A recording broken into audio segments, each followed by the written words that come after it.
I keep finding myself, like, you'll tell a story, I'm like, wow, that is super interesting. And you'll be like, but it's fake. And then the next one comes and I'm like, okay, I gotta guard myself.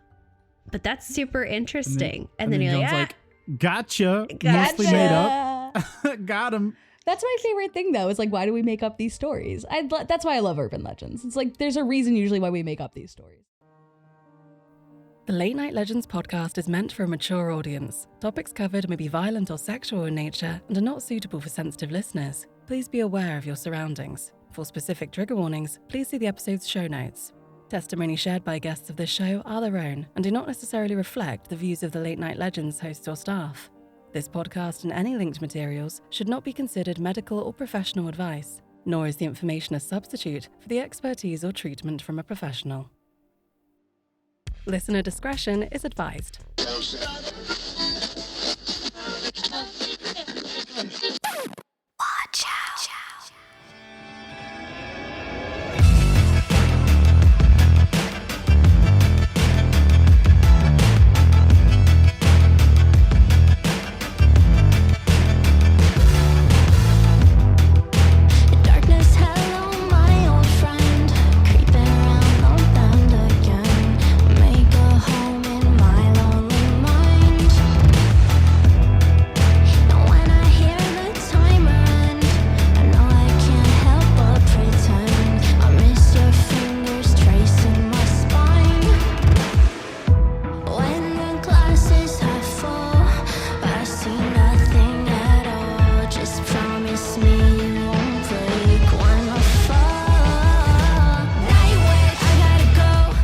Late Night Legends Internet Podcast Radio Show. My name is Frank Barrientos, and I'm from the United States of America, and I'm here with my co-hosts Joan, Kay, and Tim. How are we all doing tonight? Fantastic. Awesome. Great. Tonight Thanks. we have a very special show for November, with it being Veterans Day and all. Yes. Yep. Happy Yes. Veterans Day. Thank you to Thank you, anyone. veterans. Yeah. For anyone that Thank served, you. thank you for your service. What do we got for news? We don't really have much for news. Next month, we're not going live, but we're going to have content pushed out to y'all automatically, so don't worry about catching us live, but you're still going to have new content every week, so we got that going for us. Definitely still looking for feedback on the Murder Mystery Show, and then we also want some feedback on our Halloween show as well. Good costumes there, good content, and if you want us to do more stuff like that, go ahead and let us know, and we'll definitely do some more stuff like that. I'm also going to throw out there, if you're giving criticism, make sure it is constructive. If you are too mean, we'll just delete your comment because we don't accept that. We also found that YouTube actually is like deleting comments or something, Yeah. but So not weird comments, not mean that one comments. wasn't mean, That one wasn't mean. That was No. complimentary. but But a yeah. little weird. you can criticize. That's fine. Just make it like something that we can actually work on. And if you're mean, we'll delete your comment because we don't need to see that. Thank you. And then next upcoming shows. Next week we've got something skulls from Colin. Skull mask. Skull masks? Something like Hold on, that. let me look this up here, guys. Yeah, We're gonna- you wrote it down. I wrote it down. I published it. We got the Wearing Skulls. Wearing next Skulls, there we go. Monday. And then the Monday after that, we've got Ghosts and Gossip, which is, for me, the one that I'm looking forward to the most. We're looking forward to yours as well, Colin. Yeah. I won't be Not- there. It's my night off. Okay, that is true. We are looking forward to Ghosts and Gossip. Kay, do you want to tell us if that any things about that? If we should prepare anything? So, if you would like to join us for Ghost and Gossip, get a fancy teacup or a monocle or a top hat, anything that makes you feel fancy. And we're going to gossip about stuff in the paranormal community. So Tim is going to pull out that top hat once again. please Pull do. it right out of retirement. Please do, I'm gonna Tim. grab my sock monkey teacup. Ooh. Nice. Yeah. Yes. And All we're going to be doing multiple shows of this, most likely. So if there's something in the paranormal community that you would like to gossip about, let us know. So we just want to know what the good, or if you have hot goss to Yeah. tell us about the paranormal community. Hot goss. Hot gossip. Yeah, Not we related wanna to know. Ryan Gosling. But hot goss all the same. If there is paranormal things related to Ryan Gosling, yeah, no, tell me. I want to know. Don't look at me like I yelled at you. Yeah. Or maybe just hot gossip in general and just change the names so we don't know who it is. Yeah, actually, if you just want to send me your gossip, I'll listen to that too. We might We not love present it, but we'll read it. I feel like James would be really good on a hot gossip show. He would be so good. He'd be so great. He would be.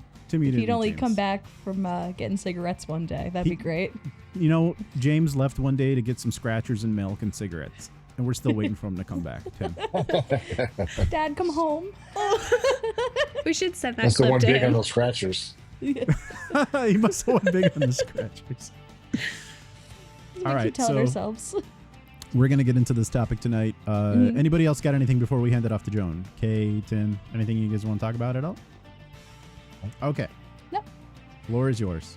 Cool, thank you. So, tonight, as we said, happy Veterans Day. Thank you to everyone who has served. I have a charcuterie board, or as my friends lovingly call it, a coochie board, a smorgasbord of different urban legends. So, I want to preface, this all with two things. One, I tried to find as much as I could about these. I probably read about 50 pages in total of different things for this today.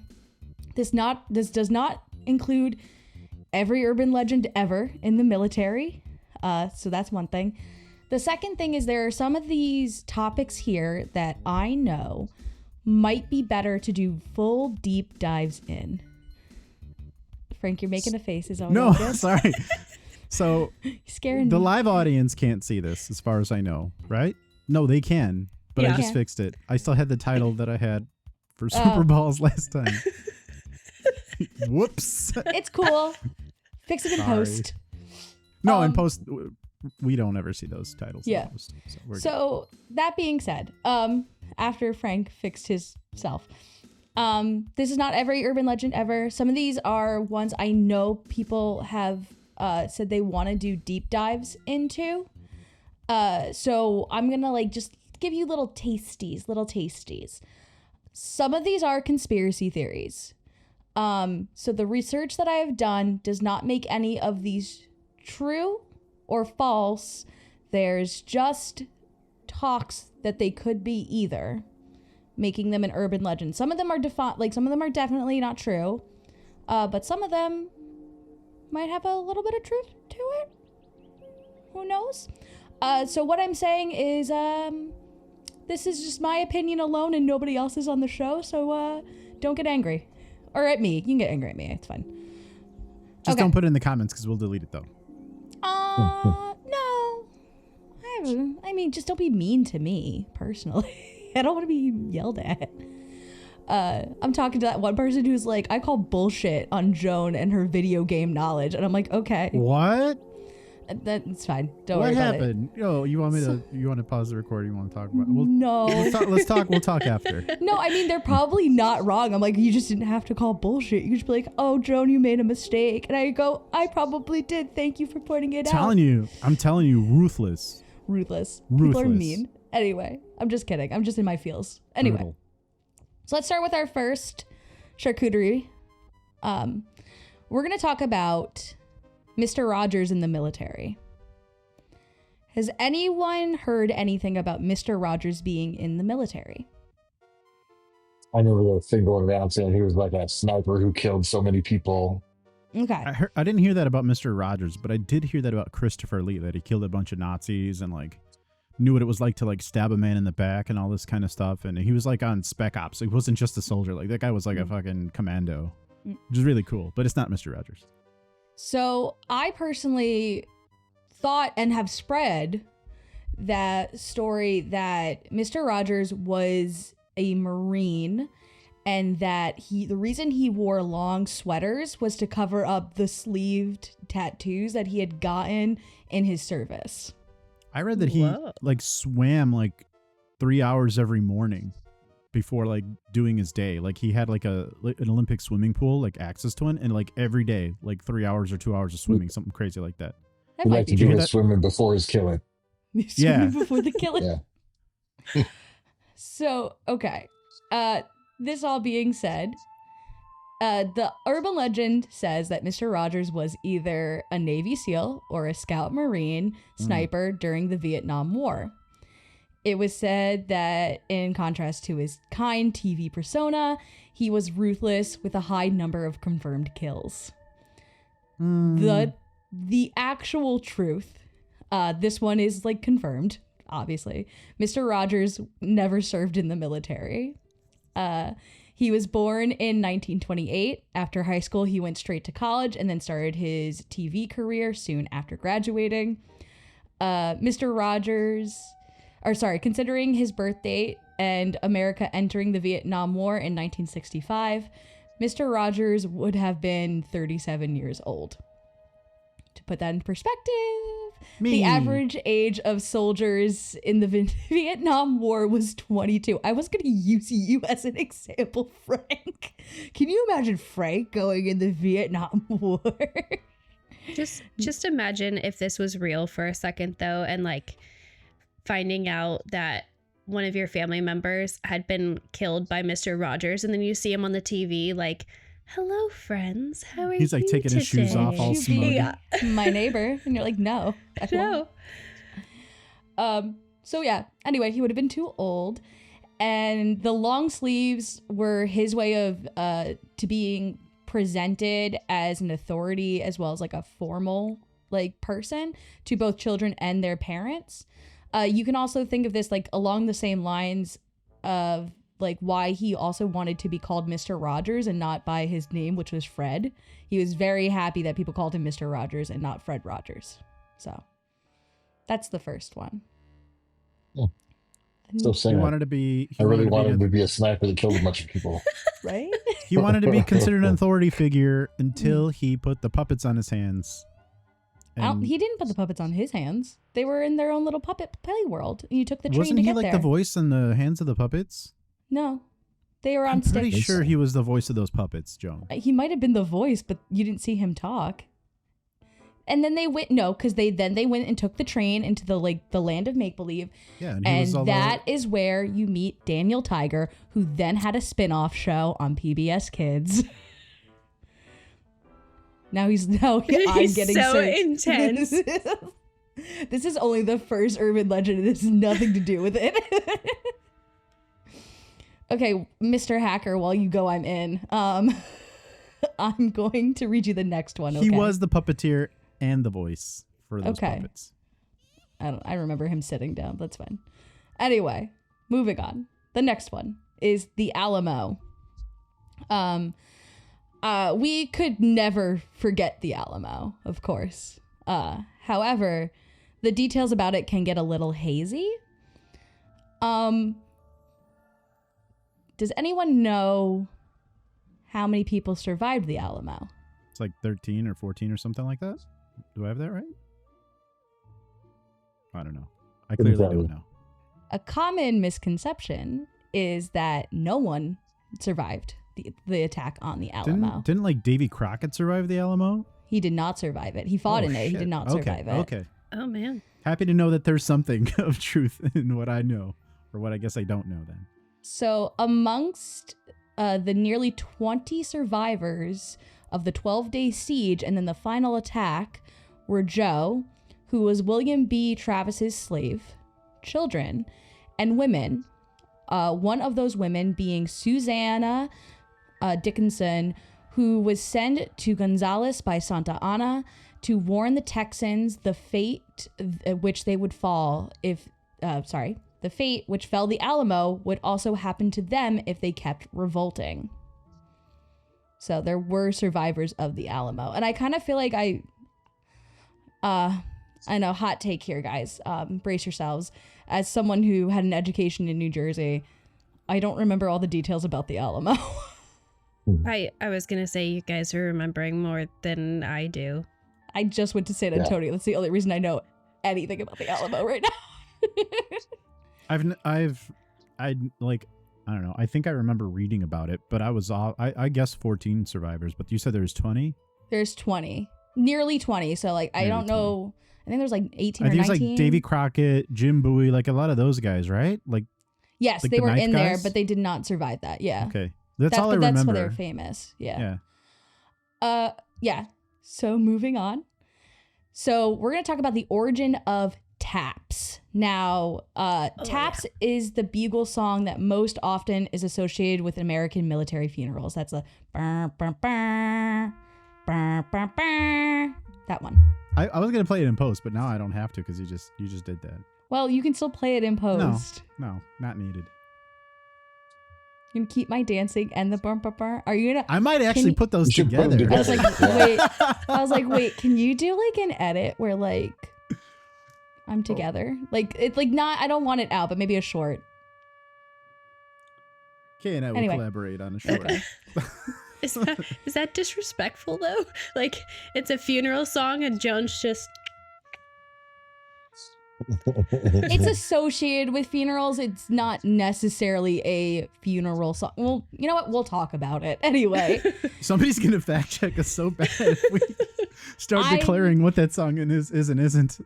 So anyway, the origin story for the Somber Call claims that in 1862 in Harrison's Landing, Virginia, during the American Civil War, a wounded man cried out from somewhere in the middle of the battlefield.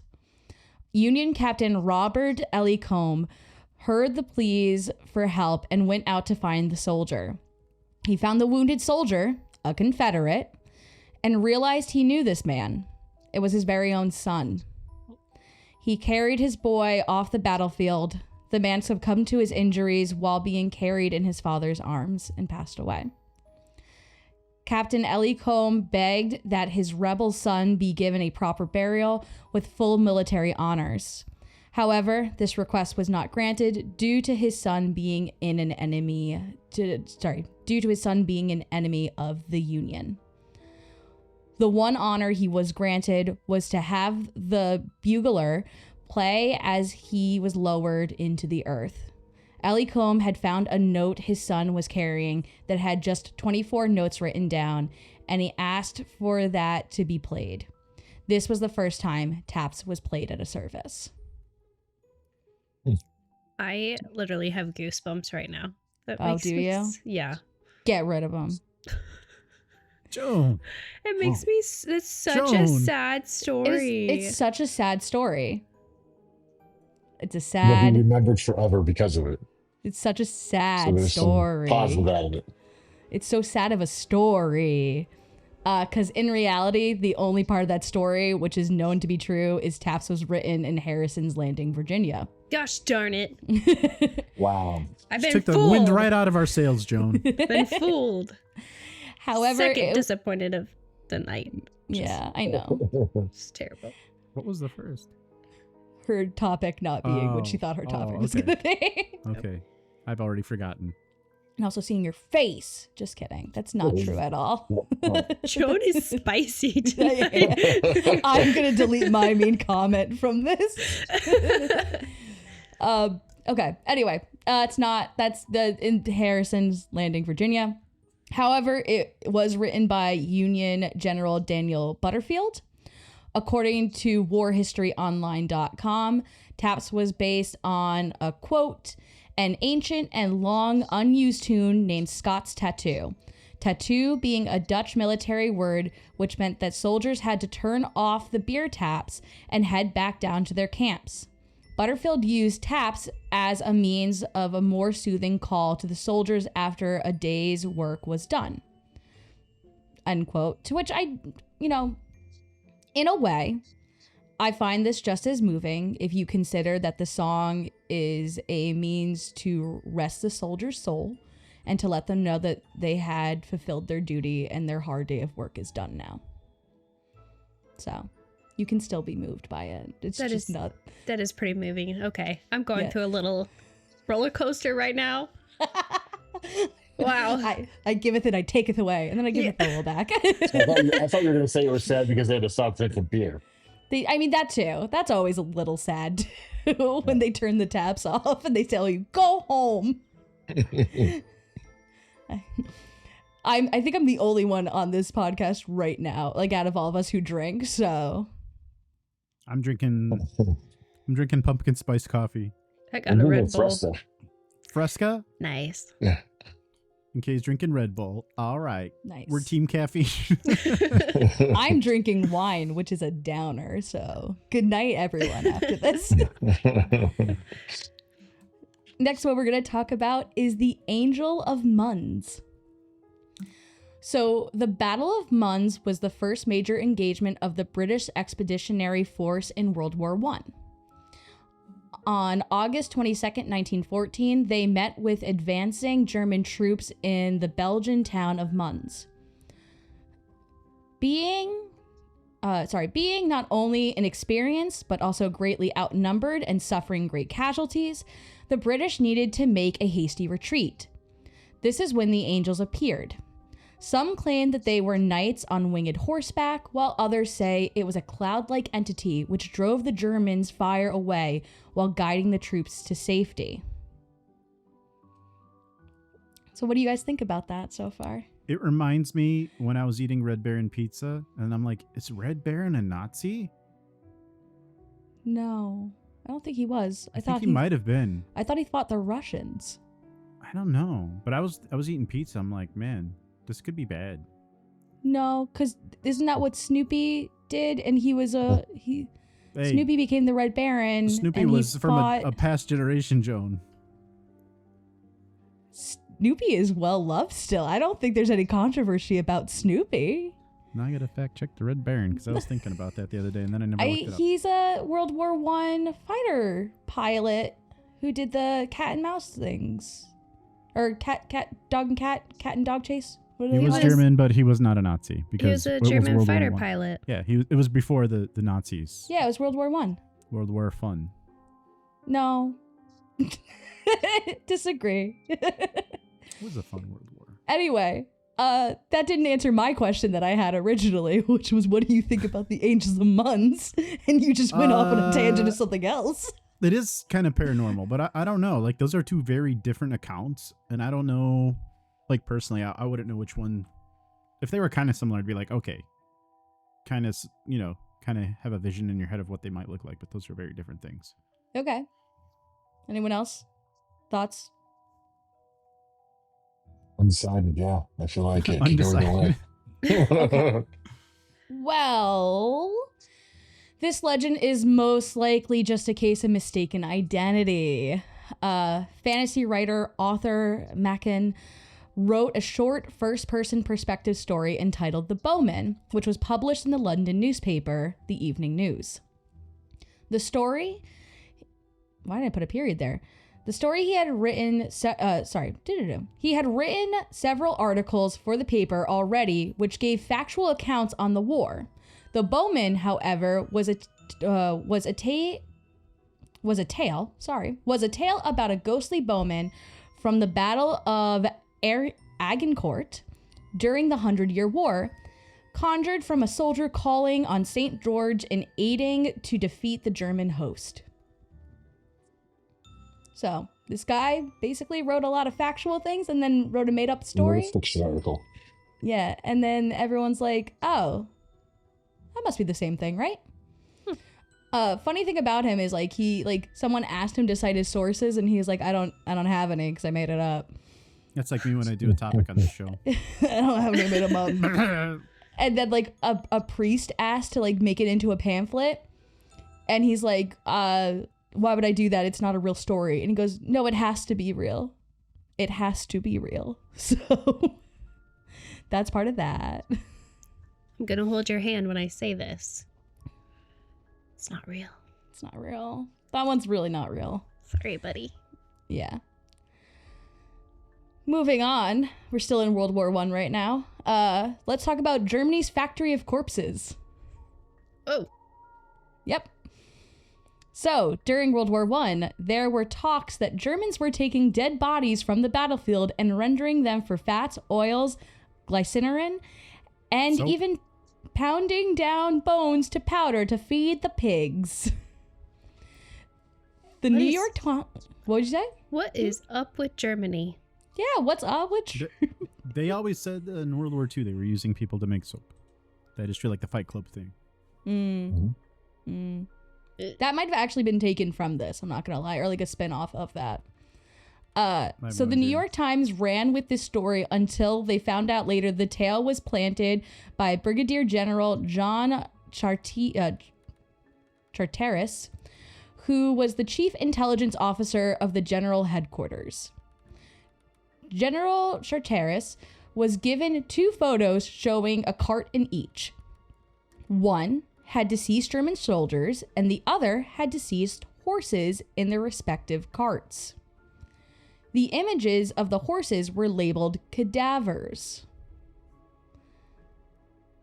I should note, the reason the word cadaver was there under horses was due to the fact that the French used that word for both animal and human remains. Abracadabra, you know what I'm saying? Yeah, I know, but yeah. So the Germans tried for many years to dispel this rumor about them, but it was not until 1925 when Charteris admitted to making up the story privately at a party. But when he was called to actually do it in court, he kept denying it. So that one's just good old war propaganda.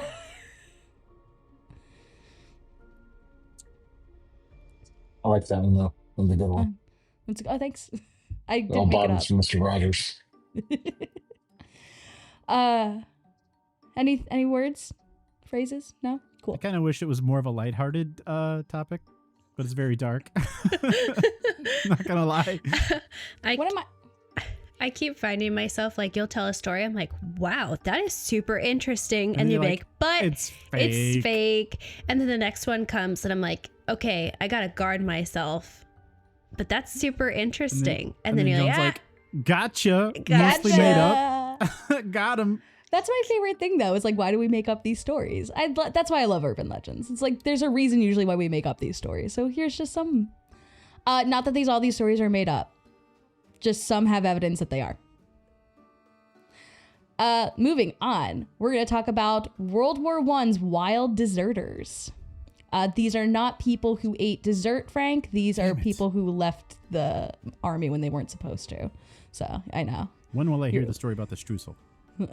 I would love a streusel right now, honestly. I was going to say would kill for a streusel, but I think that's inappropriate at the moment. Anyway, World War I was fought in a style called trench warfare. Does anyone want to describe trench warfare, or would you like me to describe trench warfare? I could take a crack at it. Do it. Let's see if we agree. I think now I'm only paranoid that that's not going to be true because you're just What you're if I getting go me with the got wrong? him. You're just like got him. Every 5 minutes you're like got him. The angels dug. But silly. Yeah, there's a lot of like digging into the ground and foxholes and like not tunnels but like trenches, like these long sort of dugout things, and that's how the military, like that's how the war was fought basically. Like they would dig in and like get in there and try to like shoot from these trenches, and then they had like mustard gas that was invented, and they threw mustard gas at each other, and then people were like getting trench foot because it was all like muddy in there, and then their feet would rot and get gangrene and shit, that kind of thing. That's all I really know. That is perfect. The only thing that you're missing that I need for this story is what no man's land is. I believe that's the part where you're traversing over ground where you're likely to get shot and killed because you're within sort of like the scope of the enemy. It's like Kinda. in between the two Yeah. sides. So it's in between the two trenches. No man is really supposed to be there. There have been stories about like the Christmas during World War I where they wouldn't fire at each other. agreed. They had like a peacetime for that day, right? Yeah. They did for like 3 days. They've also had they've had other things where like sometimes it was just sunny outside, so they're like, can we not like fight today and go like sunbathe? And they're like, okay, go ahead. I love that. There's just some days you didn't want to do it. So no man's land is the place in between the two. And this is where our next urban legend takes place. So men from Australia, France, Germany, Britain, Canada, and Italy. But never America. Never America. For whatever reason, would find the war to be too much and would desert their post and begin to live in no man's land. They would hide during the day when the battles were occurring, only to scurry out from their hiding places at night and raid the corpses for clothing, rations, and weapons. These men would turn feral and start to look like ghoulish creatures. To prevent the wild deserters from rampaging through the nearby civilian life, it was said that after the war, they were gathered and gassed. This is the first one where I kind of feel like, nah, I don't believe that one. I'm kind of thinking like that story was written by Americans, and that's why they're not self-described as these people. Yeah, I That don't is believe all- this one either. Yeah, that's all of the knowledge I have of that one. I think it'd be very hard to believe this one. It reminds me a lot of the Russian sleep experiment. Like, is just the also way that fake. they're described. Yeah. Which is very fake. Yeah. So Legend. just the way it's described, that's what it reminds me of. And I think that's more just like the horrors of war and just seeing things that are not supposed to be there. I mean, if you're going to desert, why would you go live in the middle where you run the risk of being hit by bullets, bombs, shrapnel every day? Do you know what actually was a thing? And I know this because I read about it. If you were a soldier and you didn't want to fight and you didn't want to desert and like be dishonorable, you would actually shoot yourself in the foot. That's where that expression came from. And you'd like take off a toe and they would send you to like the infirmary and they would like take you to the hospital and you would spend like a couple of weeks recovering. And during that time, you would just have downtime and just be like in the hospital hanging out. And yeah, that was a real thing. That like if it's self-injury, like 100%, that was a real thing. I think there's like stuff about that too in Catch-22. There's talk about like being in the hospital on purpose. I haven't read that book in years, so I shouldn't say I that. read a book about Hitler being in World War I, and he actually had adopted a stray dog. And I think what happened was Hitler and his soldiers, his fellow comrades, were like together, and the dog was like disobeying Hitler, and like the dog ran away, and Hitler went to go like chase after the dog because the dog was being disobedient. Like he used to beat the dog, but he like chased after this dog, right, on this one particular moment, and then like the rest of his platoon got like bombed in the trench and they all died. So he was like, oh, this dog saved my life. So then near the end of the war, he actually was a victim of mustard gas. It like made him blind for a few weeks. So he went to the hospital and he was actually like screaming at other soldiers that would brag about like the self-injury thing that I was talking about.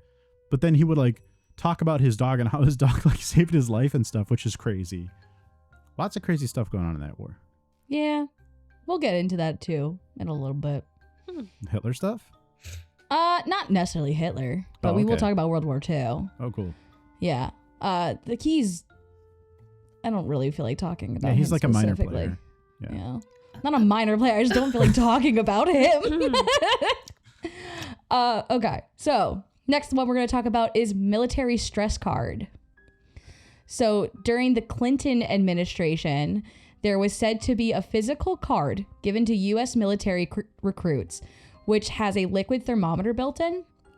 And if you presented this card to your recruit division commander, these are like the recruiters and also people you do basic training with, they would have you stop your basic training due to stress like immediately. So it was considered like a get out of jail free card. Any thoughts about that?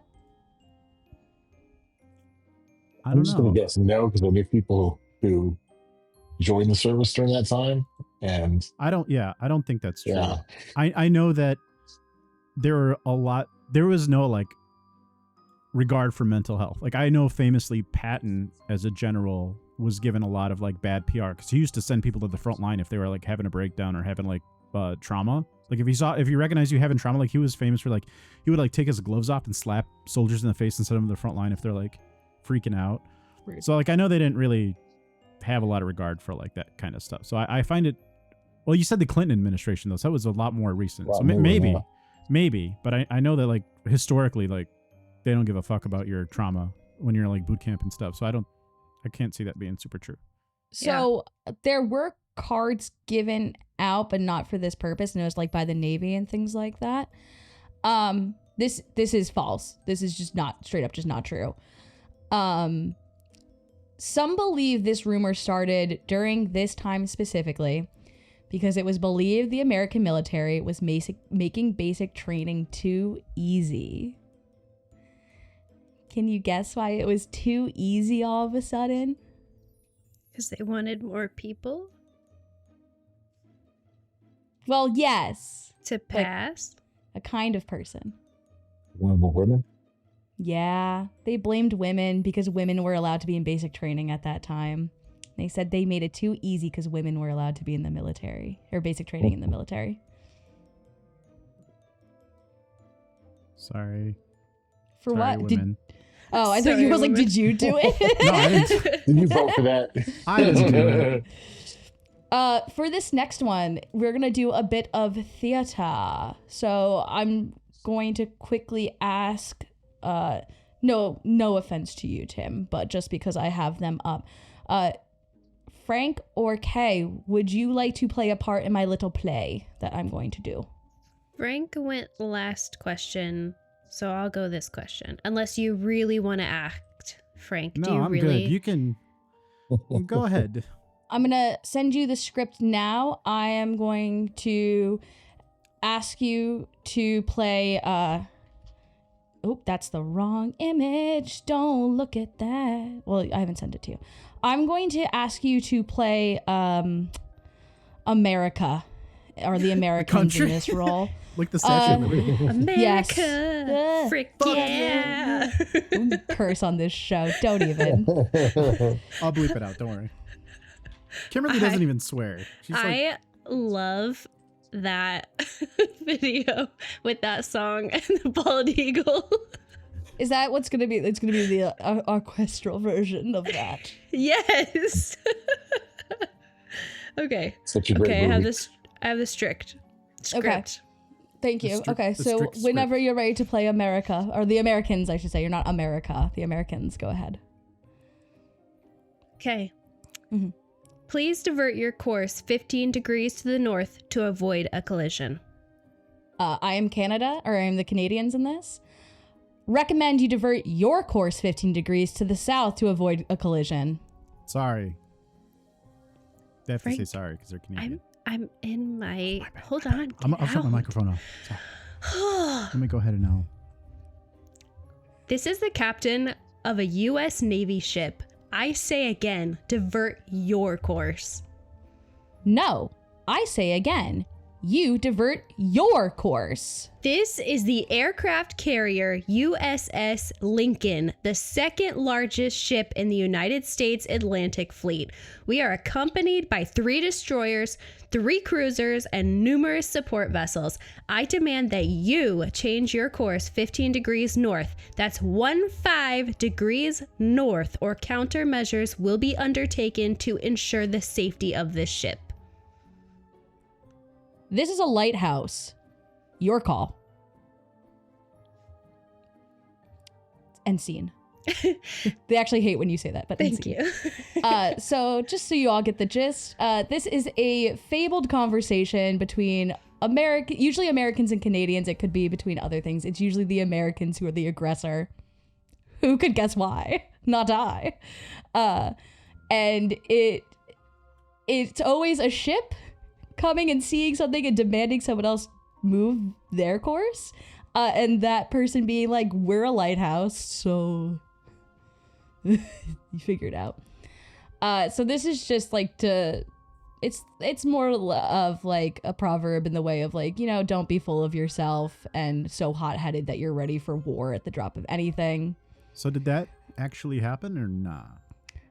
So no, because if you look at a ship's lights and a lighthouse lights, they're extremely different lights. Also, we're not going to war with Canada. Poor Canada. Also, I didn't hear so early after anything. What? What did I have to say? I'm sorry. Divert your course, eh? Eh? Eh? I should have done an accent, but I felt like that would have been real rude. Well, that's Like how they that- spell their country, right? You know how they came up with the name for Canada?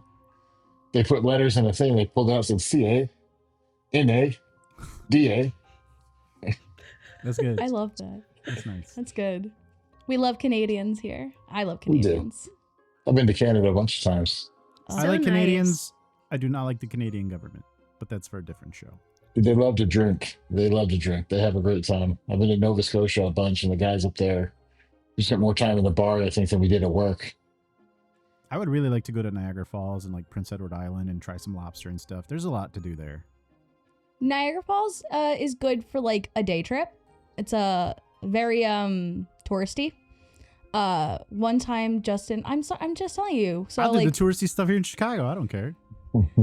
one time, Justin and I drove from Jersey to Niagara Falls on the Canadian side. The Canadian side, and then that's a 6-hour drive, and then we drove from Niagara Falls to Montreal, which is another 6 hours, and then Montreal back home, which is 6 hours. So we had a fun little triangle, and I love Montreal so much. Okay, Frank, I need you to calm down. Frank, Sure. I need you to calm down. Frank, calm down. You got Our it. next one is the Philadelphia experiment. Yes. Calm down. I cannot calm down. So Frank, I don't want any lip from you. I tried to break this down to the smallest little teeniest morsels so that one day you can talk about this as grandeur as you want. Listen. It's Listen, all kind Linda. of bullshit anyway. So you could just say You're whatever you want. kind of bullshit anyway. It's all kind of bullshit anyway. Okay. That being said, it is believed to be an experiment the American military conducted using the U.S. Navy destroyer escort, the USS Eldridge. Yeah, Eldridge, to turn invisible as well as to teleport. In a shipyard in 1943's Philadelphia, PA, the USS Eldridge was experimented on based on part of Albert Einstein's unified field theory. Unified field theory is the theory which describes how mathematically and physically fields of electromagnetism and gravity are interrelated. The experiment sought to test if light were to be bent, then space and time would also be bent, creating both invisibility as well as time traveling. After a few attempts, some believe the USS Eldridge disappeared from sight and reappeared in Norfolk, Virginia, and went back a few minutes in time. The USS Eldridge was scrapped during the Cold War. So, who knows if it's true? We just scrapped it after. Definitely not true. Just saying. Who knows? We got somebody with the handle gphone7119. Hi, Oh. Joan. Hey, Derek. Hi, Derek. Hi, Derek. I hope your stream went well. I saw you playing a little bit your dicey game. Derek, I hope your dice are nice. I can't do that. He also works with me. That was highly inappropriate. I'll put my eyebrows back. Frank, what if I continue to tell you that there is more to the Philadelphia experiment? I would say, yeah, I fucking know. Have you heard? Yeah, go ahead. Have you heard of the Montauk project? Yeah. Okay, could you pretend you didn't? Yes. Oh, what is Okay. that? Thank you. Anyway, the Montauk Project alleges based on the U.S. government's findings from the Philadelphia experiment. They conducted research at either Montauk Air Force Station or at Camp Hero, and you'll never guess where it was. It was in Montauk, New York. These theories appear to stem from the accounts of the Preston Nicholas and Al Bielek, claiming that they have recovered repressed memories of them being test subjects in the project. Oh, yeah. The research was said to be in time travel, teleportation, mind control, contact with extraterrestrial life, as well as the staging of the Apollo moon landings. A true charcuterie board. A coochie board, if you will. So good. So good. So that's totally real. That all happened, even though it seems like from my research that Preston was the one who like made the most claims, but his story changes a lot. So, It's really wild. But he did have repressed memories, Frank. You can't remember everything. It's all coming back to him, like Celine Dion, speaking of Canada.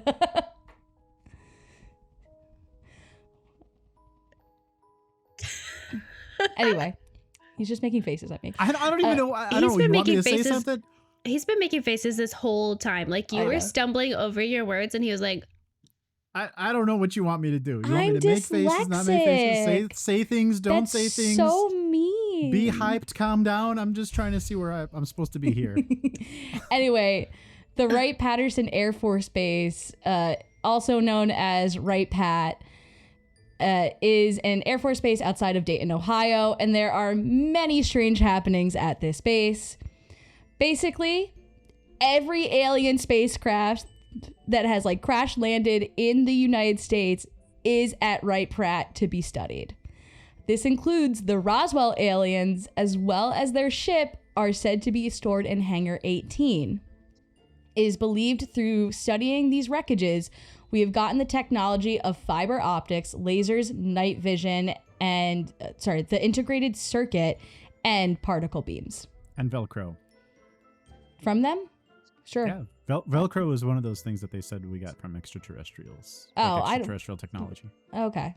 It wasn't listed on their accomplishments. All good. I'm not saying it didn't happen. I'm not saying any of this. I don't believe in there's aliens some I did anyway, say so didn't whatever. happen. Somebody invented Velcro. There's also 2 miles of tunnels at the neighboring Wright State University, which are theorized to actually be created for the military base during the Cold War as an escape from nuclear fallout. There is also said to be like a bunch of multiple hauntings, but that doesn't really fall into our topic today, so maybe we'll talk about those later. But like basically every building on that airbase is haunted, so that's fun. Moving on to the next one, the Aurora aircraft. In 1985, the Los Angeles Times reported the U.S. budget had included an allocation of $2.3 billion for the quote-unquote black aircraft production, labeled under the mysterious name Aurora. It was thought that the U.S. would have the technology capability of replacing the aging Lockheed SR-71 Blackbird. In the 90s, reports from California and the United Kingdom came out about an unidentified aircraft with oddly shaped contrails, as well as sonic booms. The U.S. government has consistently denied Aurora or any aircraft like it being built. I'd say that one's true. Like, I would totally be on board with them being like, we don't have that. We don't have that. They totally have supersonic aircraft. It's like not even that big of an achievement. Wow. It's not even that big of a deal. It's not even that big of a deal. It's really not. I make supersonic aircrafts in the bathroom every morning. We broke the sound barrier a long time ago. I mean, yeah, we have time traveling, disappearing ships. Why can't they have supersonic aircrafts? Supersonic aircraft are not that big of a deal. And actually, at some point, we even had like commuter, like passenger planes like that like they were failures because so many people died, but like they were actually a thing at one time. Like that was actually a thing. At one point, I think it was in 2018, I live somewhat close to where President Trump visits in New Jersey, in Bedminster. And there was I was walking the dog and I heard the loudest boom ever. I also live at the time I lived close to a military base. And one of my weird fears is I am constantly convinced that we are under attack. Thanks living in a post 9/11 world.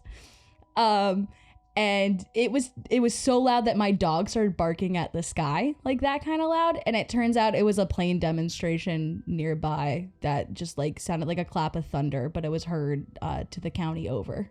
So, yeah, that was scary. Sound barrier will do that. Yeah, it was terrifying. So that's my 2 cents on that one. Speaking of strange aircrafts, black helicopters. In the 1970s, stories about cattle mutilation caused by mysterious black helicopters began to circulate.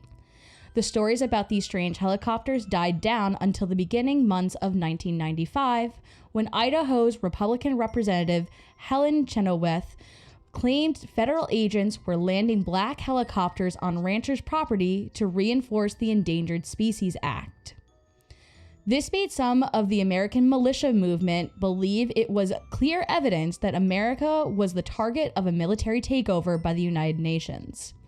There is a lot of documented use of unmarked black helicopters, but we should also keep in mind many private organizations use unmarked black helicopters as well.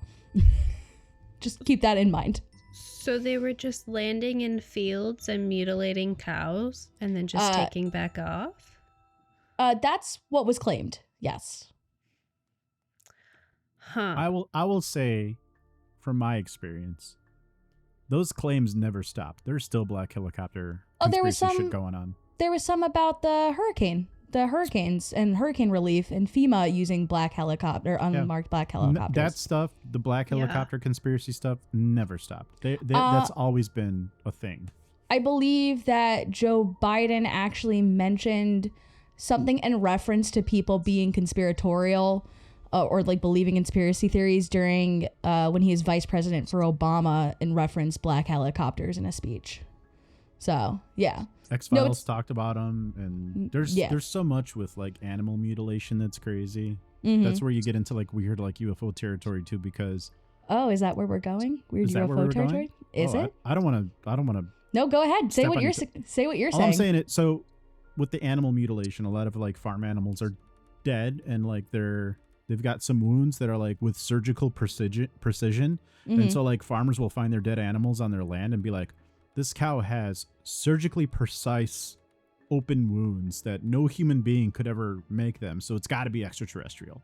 Well, that was a lot of the Skinwalker Ranch too, right? That's everywhere. It's not just Skinwalker Ranch. It's all over the country. And it's just like crop circles. Like, yeah, it might be some bullshit farmer doing it for whatever reason, but it's like kind of unexplained. And even when it is sort of like acknowledged that happened, there's never really any really good like substantiated pictures, or like it's all like hearsay. So it's kind of something's going on, but we don't know what it is, and we don't know who's telling the truth and who's just talking because they're bored and they like gossip time. So stop calling us out. That was really rude. We're right here, Frank, in the room. We love gossip time. We do love gossip. I know we love gossip time, but we don't usually talk about gossip like alien gossip, like these farmers do. Maybe we should. We could. You know what these farmers are like? Do you guys ever watch Independence Day with like Will Smith and there's that scene where like the farmer, like you know the one guy, the pilot that actually once they break the shields of the alien ship, he like flies the plane up into the alien craft and it explodes right after they got the shields, right? That guy Russ. It's kind of like in the scene of that movie, because the backstory of that guy, if you really pay attention to that movie, like go back and watch it. That guy Russ, he's got these friends that like drink with him at the diner, and they're like they'll apparently in that movie, Russ claims that he was abducted, and so when the news comes out to talk to his friends, they're like on the news it like has this little thing. It's like Russ's friends, and it's like when the aliens took him up to their spaceship, they abused him sexually. Like that's all this farmer crap is. Like it's really hard to like. Why are they doing it? They're just doing it to like entertain themselves. It's it's just for funsies. Speaking of UFOs, we're going to talk about Nazi UFOs. Oh, nice. So there are many theories that about the Third Reich's aeronautics. Much of the rationale for these theories come from the land Germany claimed in Antarctica, giving them a place to secretly develop aircrafts. And Victor Schrosenberg and Arthur Sachs experiments with aeronautics and rocketry. The most popular one being the Bell UFO. The Bell UFO was said to be shaped like you guessed it, a bell, and adorned with occult markings and able to take off vertically. Ooh.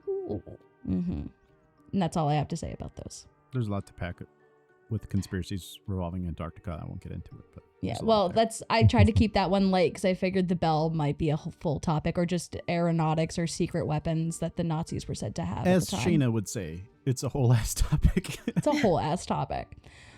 Speaking about something that probably might also be a whole ass topic, let's talk about the Nazi gold train.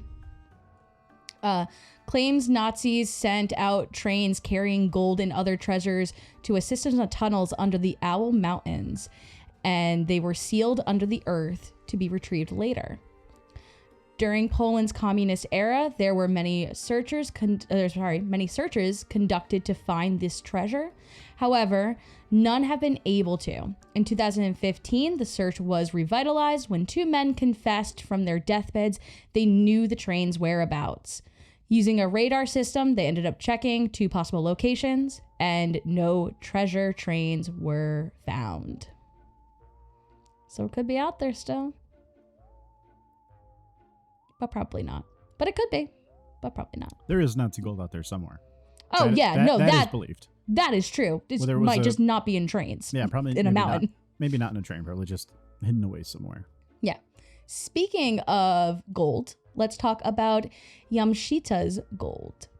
So during World War II, it is rumored Japanese General Tomoyuki Yamashita, also referred to as the Tiger of Malaya, and his troops hid war loot in the Philippines.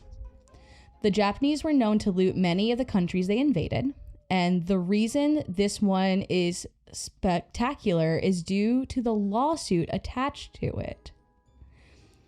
So this alleged treasure is the subject of a 1988 lawsuit filed in the Hawaiian state courts between former Filipino treasure hunter Rogelio Roques and former president of the Philippines, Ferdinand Marcos. Roques claims he found the treasure, and when Marcos, who was in office at the time as the president, found this out, he had Roques arrested, beaten, and confiscated the treasure for himself. So, some spicy there. Mm. And then we're going to come to our last one for the night. So, we're going to talk about, I'm not even going to try to say the word for it, I'll just say the American term for it, the white tights of Russia.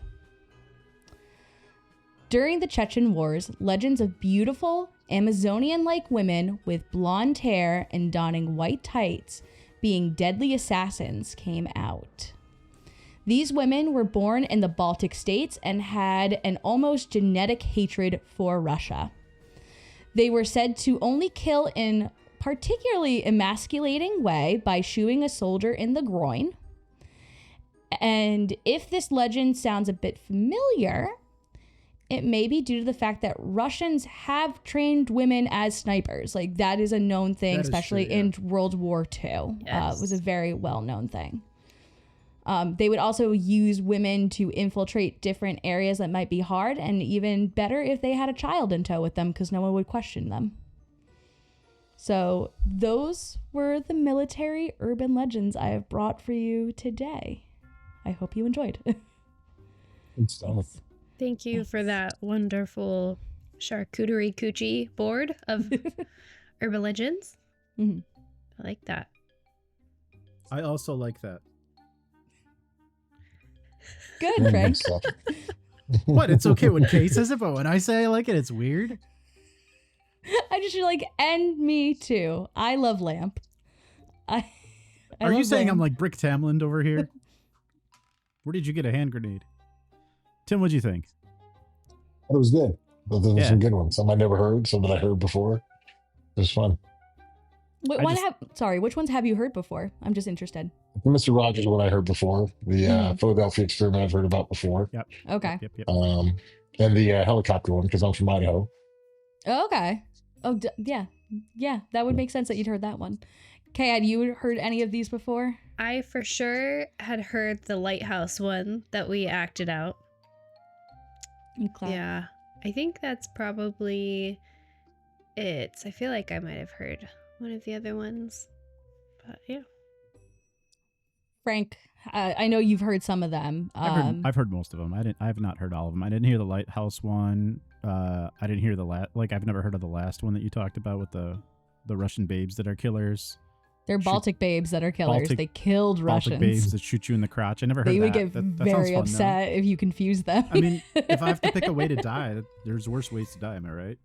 I mean, you wouldn't know. You would just be sniped. I don't know yeah. if there is. Snipe me. Snipe me, daddy. Anyway. No. They're not daddy. Okay. What?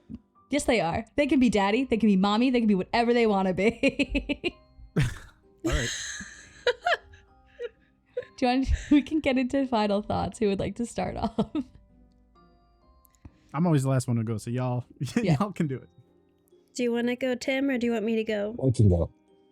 No, I thought, like I said, I knew a few of them, but a lot of the ones I didn't know were pretty good. I think a lot of them, especially the early ones, like you said, were mostly false and proven to be false. And some of the others are wild legends. I don't know how much truth there is to any of them, but it's always fun to talk about and think about. I think that most of these are pretty cool urban legends. I really like the lighthouse one. I think it's very much a lesson as well. Like, make sure that you have all of the information before you just assume and get aggressive. So it's a good life lesson too. And I wish it was real. It was funny. It's pretty funny. First, I would like to say, once again, thank you for anyone who has served in the military.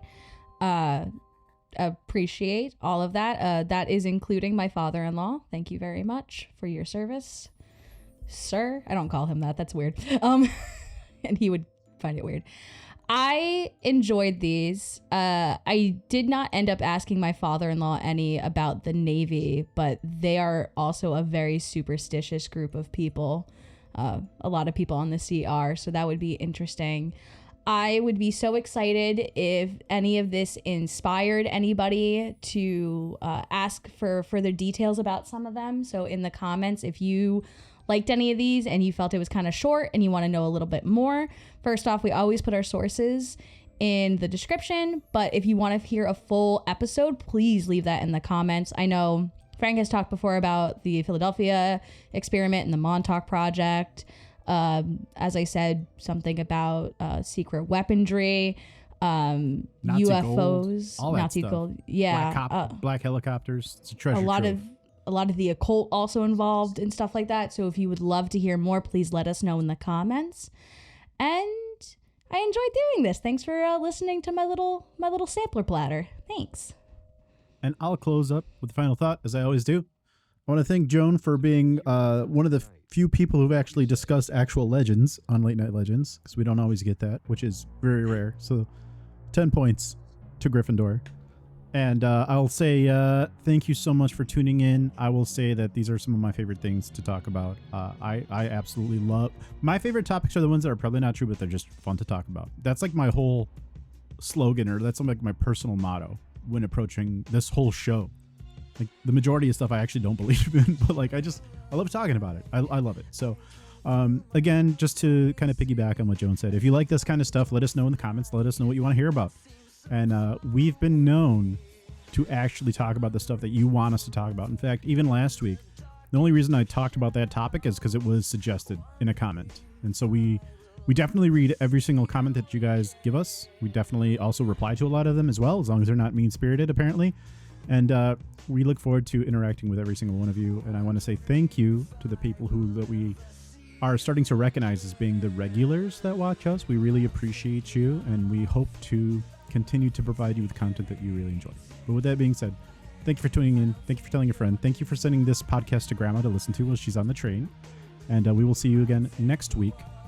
And next week, Colin will be discussing a very cool topic. So we'll see you then. And until next time, hope you guys have a wonderful week. And say hi to your mom for me. Yep. Bye. Bye. Bye. The Walking Dead.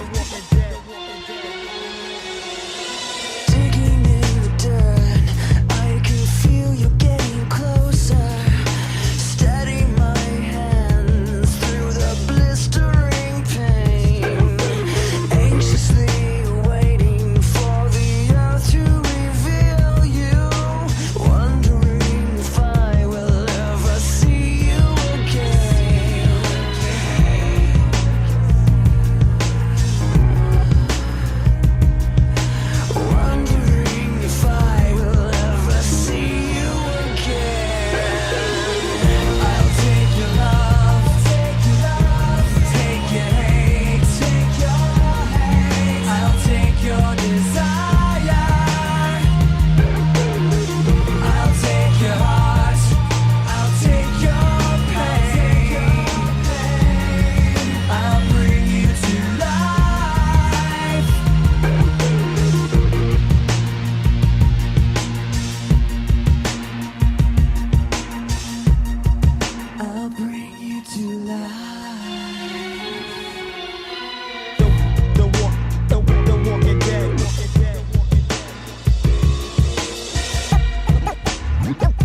no such thing as death.